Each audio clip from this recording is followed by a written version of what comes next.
Hello everyone! Today we will present a multimodal and intercultural analysis of a grammar learning post created by the British Council. The material is a visual grammar guide that explains common verbs and prepositions through short examples and images. This type of material is very common in digital English learning environments. It is designed to be quick, visual, and easy to understand, especially for learners who consume content on social media or online platforms. In our video, we will analyze how meaning is constructed not only through language, but also through images, colors, layout, and design. We will also examine how identities and cultures are represented in the material. To organize our analysis, we will first talk about the context in which the material was produced. Then we will examine its multimodal elements, and finally we will discuss the intercultural and critical perspective of the text. First, let's talk about the conditions of production and use. The material was created by British Council, an international organization that promotes English language learning and cultural exchange around the world. Because of this institutional context, the material has an educational purpose. It is designed to help learners understand how verbs and prepositions work together in English. The intended audience appears to be global English learners, especially students or young adults who study English as a second or foreign languages. The format is very similar to content we usually see on platforms like educational blogs or social media. The design also suggests that the audience is used to visual learning. Instead of long explanations, that material uses short sentence and clear examples.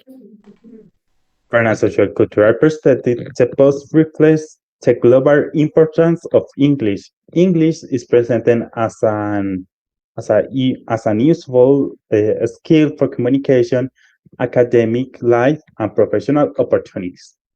This perspective is common in international English education, where the language is often described as a global tool for connection and success. Now we will analyze the multimodal elements of the post. Multimodality means that the communication is created through different modes such as language, image, colors, and spatial organization. The first important mode is the linguistic mode. The post contain grammar explanations and examples like listen to, specialize in, recover from, um, wait for. These examples demonstrate how specific verbs require particular prepositions. The second mode is the visual mode. Each grammar example is accompanied by an image. For example, one image shows a woman listening to the radio, which helps explain the expression listen to. Another image shows a scientist using a microscope. This visual example reinforces the sentence specialize in science. These visuals are important because they transfer abstract grammar rules into real-life situations. Learners can quickly connect the expression with a familiar context. Other aspect is color. Is another key element. The background uses strong purple tones while the verbs are highlighted in orange. This contrast helps guide the reader's attention and makes the grammar pattern easier to identify. Typography also plays a role. The text uses large, bold fonts for titles and clear, smaller fonts for explanations. This hierarchy helps readers understand what information is most important. Finally, the spatial organization of the slide is very structured, and each section focuses on a specific preposition such as for, from, in, or, on, or to. This organization helps learners process the information step by step. An important concept in multiple analysis is the intersemiotic relationship. This refers to how different modes interact to create meaning together. In this grammar post, the image and the text support each other. The linguistic explanation provides the rule, while the image shows the context in which the expression could be used. For example, the sentence recovered from a illness becomes easier to understand when we see a person with an injured arm, and this visual element immediately suggests the idea of healing or recovery. Another example is the expression wait for. The image of people waiting at a bus stop helps the viewer understand the situation without needing a long explanation. Because of this interaction between text and image, the material feels more dynamic and engaging than a traditional grammar list. The combination of modes shows how digital learning materials often try to make grammar more accessible by connecting language with visual storytelling.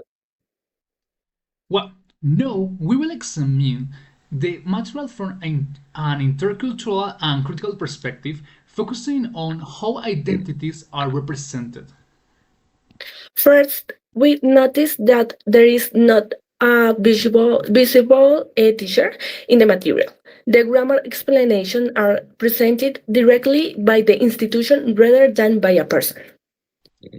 The student is also represented indirectly. The viewer becomes the learner who concludes the information through short visual explanations. And regarding gender, the images include both men and women. But gender roles are not deeply explored. The images simply present everyday situations.